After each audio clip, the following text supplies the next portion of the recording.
Ce journal vous est offert par le FPI, Fonds des promotions de l'industrie, votre partenaire privilégié pour la réussite de vos projets.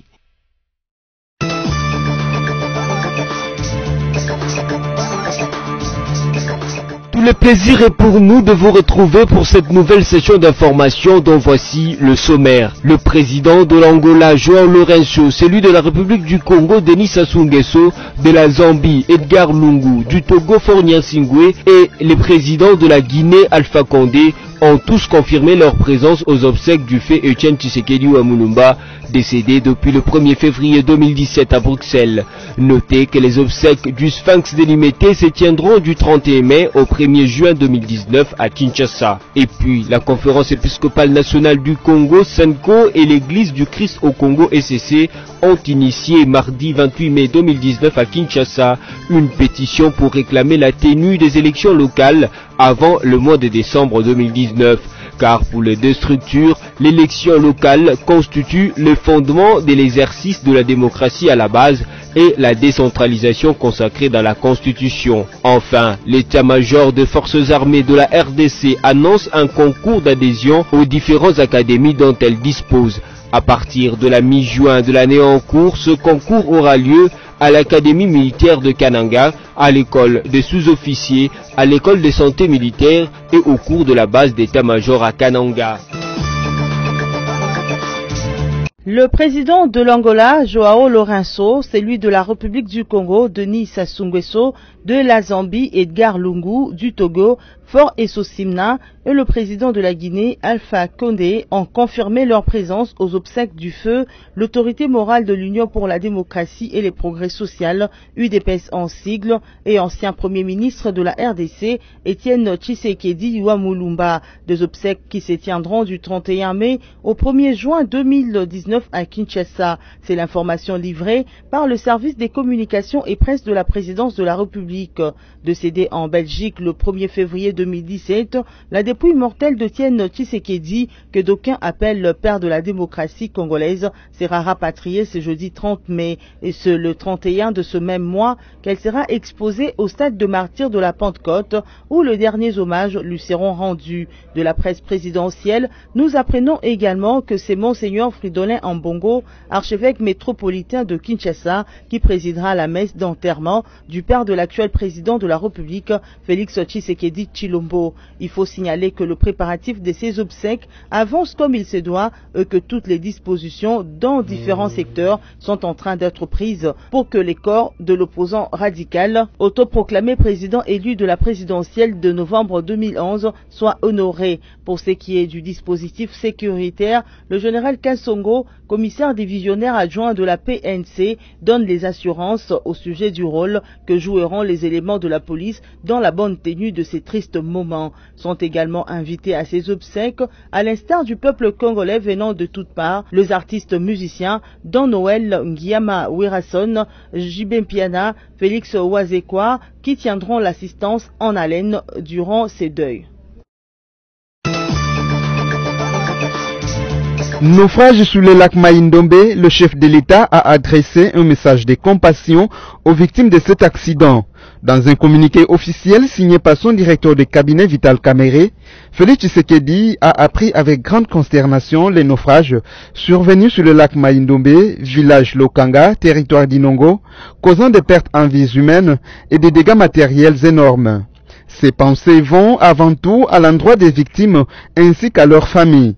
Le président de la République leur adresse ses condoléances les plus attristées. À cet effet, le chef de l'État a instruit le gouvernement de prendre les mesures nécessaires pour venir en aide à toutes les personnes touchées par cette catastrophe. Le gouvernement devra également diligenter les enquêtes en vue de dégager les responsabilités et de prendre en conséquence les sanctions appropriées à tous les niveaux. Enfin, le gouvernement devra diligenter une mission humanitaire dans les villages de Lokanga, à Inongo, note les communiqués. Par ailleurs, il est signalé dans les communiqués du cabinet du chef de l'État qu'avec ce énième naufrage, à plus de mois après celui de Calais sur le lac Kivu, il est urgent de passer à l'assainissement du secteur des transports fluvial et lacustre de manière à mettre fin à ce drame à répétition en RDC. Rappelons que le naufrage sur le lac Mai-Ndombe, qui a eu lieu le week-end dernier, a causé la mort à plus de 40 personnes et plus de 150 personnes rescapées selon le bilan provisoire. Les députés nationaux André Litt et ACBA a initié ce mardi 28 mai 2019 une motion d'information sollicitant la démission du vice-ministre ad intérim de l'Intérieur et Sécurité, Basile Olongo. Il n'est un secret pour personne qu'à la date du 19 mai dernier, l'ancien ministre de Médias et Communications, Lambert Mende Omalanga, avait fait l'objet d'un traitement inhumain lors de son interpellation consécutive à l'affaire dite de diamant de Sankourou. L'auteur de la motion d'information pointe du doigt le ministre Basile Olongo en ces termes. Le vice-ministre de l'Intérieur et Sécurité, assumant l'intérim du ministre de l'Intérieur et Sécurité, s'est abondamment exprimé dans le média sur cette affaire de façon contradictoire, affirmant tantôt tout ignorer sur cet enlèvement du collègue, accusant tantôt la victime de mentir et de faire un montage d'une banale invitation pour répondre de faits infractionnels lui imputés, puis déclarant d'avoir sanctionné les auteurs de cette barbarie, a déclaré l'honorable André Litt. L'émotionnaire estime par ailleurs que les sanctions infligées au général Awashango et au colonel Mopepe ne sont pas de nature à satisfaire les députés nationaux. Par conséquent, il demande la démission pure et simple du ministre Basile Olongo pour que sa position actuelle au sein du gouvernement sortant ne puisse orienter ou gêner l'enquête déjà en cours sur cette affaire de diamant. La Conférence épiscopale nationale du Congo, CENCO, et l'Église du Christ au Congo ECC ont lancé ce mardi 28 mai à Kinshasa une pétition réclamant la tenue des élections locales avant la fin du mois de décembre 2019. Cette pétition a été rendue publique au cours de la conférence de presse organisée dans la salle de conférence du Centre interdiocésain. Les deux structures estiment que les élections locales constituent le fondement de l'exercice de la démocratie à la base et de la décentralisation consacrée à la Constitution. Après avoir scruté la vie politique nationale, ces deux confessions religieuses sont arrivées à la conclusion selon laquelle les élections en République démocratique du Congo n'aboutissent jamais à terme depuis la promulgation de la Constitution du 18 février 2016. Au regard de ce qui précède, elle invite toute la population congolaise ainsi que les hommes et les femmes de bonne volonté préoccupés par le développement de nos entités décentralisées à signer la pétition que leur sera présentée par les animateurs de proximité dans les quartiers, les paroisses, les écoles, le marché pour exiger l'organisation des élections locales avant la fin de l'année 2019. Récemment sorti de la prison centrale de Makala, après plus de 5 ans d'emprisonnement, Eugène Diomindongala est hospitalisé d'urgence depuis mardi 28 mai 2019 à l'hôpital Akram, dans la commune de la Gombe, à Kinshasa. À en croire son épouse, le leader du parti politique Démocratie chrétienne a été victime d'un grave problème cardiaque et des circulations sanguines, tout en indiquant que les chirurgiens a exigé l'hospitalisation immédiate.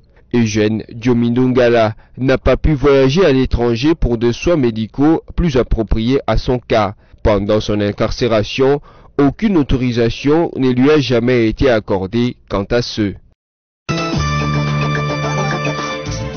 L'état-major de forces armées de la République démocratique du Congo annonce un concours d'admission aux différentes académies dont elle dispose. L'épreuve quant à ce sera organisée d'ici mi-juin de l'année en cours. Le concours aura lieu à l'Académie militaire de Kananga, à l'école des sous-officiers, à l'école des santé militaires, au cours de base d'état-major. Au sujet de la tenue effective de ces concours, les dispositions sont prises de la manière suivante. À l'Académie militaire de Kananga, la formation est ouverte aux civils âgés de 18 à 25 ans, célibataires, sans enfants et disposant au moins d'un diplôme d'État et de son équivalent. Les militaires âgés de 20 à 30 ans et disposant d'une autorisation écrite du chef des corps sont également admissibles à ces concours. Il s'y est de signaler aussi que pour les civils qui veulent postuler à l'école de sous-officiers et à l'école de santé militaire, il faut être âgé de 18 à 25 ans, célibataire, sans enfants et détenir un bulletin de 4 ans post-primaire. Pour le compte des militaires souhaitant et aussi intégrer le cours de base d'état-major, cette instance militaire a précisé que les candidats militaires doivent être âgés de 30 à 40 ans et disposer au moins du grade de capitaine avec une ancienneté de 3 ans révolue dans les grades. Par ailleurs, ils doivent avoir réussi au cours de commandant des compagnies.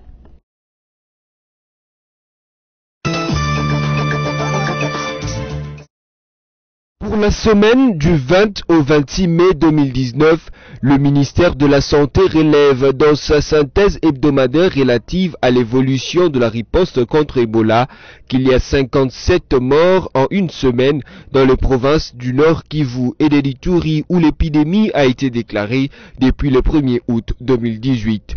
La même synthèse révèle qu'il y a jusqu'ici 2056 cas suspects investigués et testés au laboratoire, 88 nouveaux cas confirmés et 57 décès de cas confirmés. Les principaux foyers de l'épidémie sont Mabalako dans les territoires des Beki, Butembo et Katwa dans les territoires de Lubero. Parmi les 57 décès, 25 étaient des décès communautaires, soit 43,9%, et 32 ont eu lieu dans le centre de traitement d'Ebola. Cependant, la bonne nouvelle est que 16 nouvelles personnes ont été guéries et sont sorties de centres de traitement d'Ebola. Notez qu'en ces derniers mois, les équipes des ripostes font face à des résistances communautaires contre les activités anti-Ebola. Le ministère de la Santé a fait état de 132 attaques contre les équipes de riposte et les structures sanitaires depuis les débuts de l'épidémie. Si vous nous avez pris en cours des diffusions, voici le rappel de principaux titres. Le président de l'Angola, João Lourenço, celui de la République du Congo, Denis Sassou Nguesso, de la Zambie, Edgar Lungu, du Togo, Faure Gnassingbe et les présidents de la Guinée, Alpha Condé, ont tous confirmé leur présence aux obsèques du fait Etienne Tshisekedi Mulumba, décédé depuis le 1er février 2017 à Bruxelles. Notez que les obsèques du Sphinx délimité se tiendront du 31 mai au 1er juin 2019 à Kinshasa. Et puis, la conférence épiscopale nationale du Congo, SENCO, et l'église du Christ au Congo, SCC, ont initié mardi 28 mai 2019 à Kinshasa une pétition pour réclamer la tenue des élections locales avant le mois de décembre 2019, car pour les deux structures, l'élection locale constitue le fondement de l'exercice de la démocratie à la base et la décentralisation consacrée dans la Constitution. Enfin, l'état-major des forces armées de la RDC annonce un concours d'adhésion aux différentes académies dont elle dispose. À partir de la mi-juin de l'année en cours, ce concours aura lieu à l'Académie militaire de Kananga, à l'école des sous-officiers, à l'école de santé militaire et au cours de la base d'état-major à Kananga. Ainsi prend fin cette session d'information. Merci à vous de nous avoir suivis et restez-nous toujours fidèles.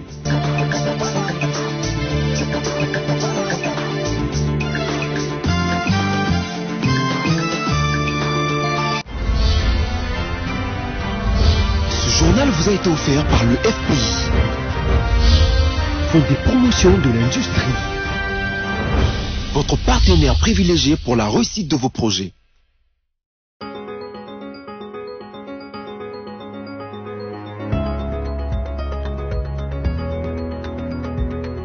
Mesdames, Messieurs, bienvenue à la revue de presse en ligne de ce mercredi 29 mai 2019, sélectionnée et résumée pour vous sur BAC Télévision. Démarrons cette revue de presse avec Forum des As qui écrit « Le MLC prépare le retour de Bemba. Ambiance de carnaval sur l'avenue du Port à Gombe, siège du MLC du chairman Jean-Pierre Bemba. Le parti met le bouchon double pour préparer et surtout réussir un accueil triomphal de son leader qui rentre au pays depuis Bruxelles en Belgique d'ici la fin du mois de juin. Une commission ad hoc a été mise sur pied hier au siège du parti et a comme superviseur Fidel Babala, secrétaire général adjoint qui a livré cette information. La commission de préparatifs du retour du chairman du MLC est appuyée par 4 sous-commissions déjà mises sur pied. Toutes ces commissions sont déjà opérationnelles depuis hier. Le travail de sensibilisation de la population s'effera d'abord au MLC, ensuite la Mouka et toutes ses bases seront associées. Sur l'avenue du Port, on est confiant que ce serait du jamais vu en termes d'accueil.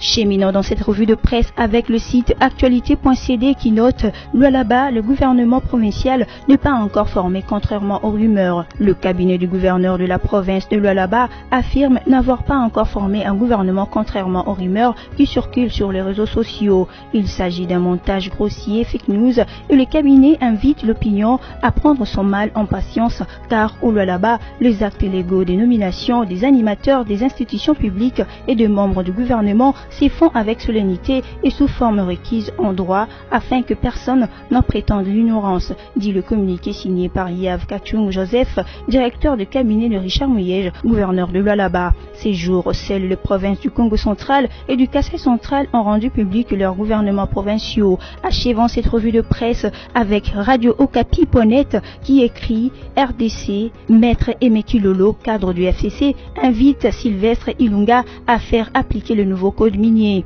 Le prochain gouvernement, une fois installé, devra tout faire pour assurer l'effectivité de l'application du nouveau code minier pour le grand bien des Congolais, a recommandé Maître Emeki Lolo lors de la conférence de presse animée lundi 27 mai à Lubumbashi dans le Haut-Katanga. Pour ces cadres du Front commun pour le Congo, l'espace katangais regorge beaucoup de gisements miniers et l'application de ce nouveau code minier pourra générer beaucoup de ressources financières susceptibles de contribuer au développement du pays. Il a aussi invité les leaders du Katanga de soutenir le Premier ministre Ilunga dans son engagement pour la relance économique et de ne pas se laisser instrumentaliser par le groupe d'intérêt économique étranger qui tente de s'aimer la division entre les leaders katangais et piller nos richesses alors que la population croupit dans la misère. Cette revue de presse est terminée. Merci à vous de l'avoir suivi.